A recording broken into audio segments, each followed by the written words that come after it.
Greetings, YouTube. Danny Steen here on the Daily Dan Vlog. It's a cold, snowy day in South Carolina. Early this morning, about the crack of dawn, the blizzard begun. In a matter of minutes, the driveway was covered.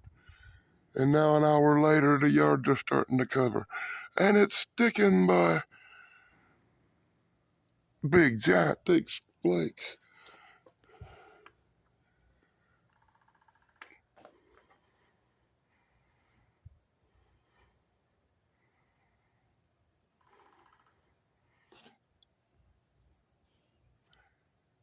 In the background, I hear the red-breasted sapsucker woodpecker.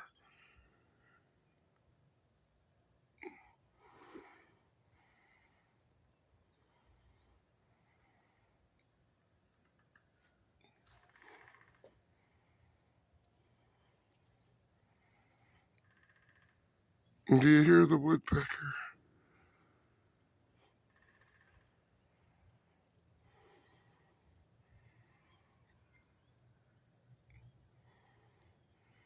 Yeah, they say we're in for a whole day of this. It ought to be pretty high by tonight. I don't see the woodpecker, but I hear it. Be sure to like, subscribe, and ring that stupid little bell. And I'll be back with some more storm reports today. Plug over.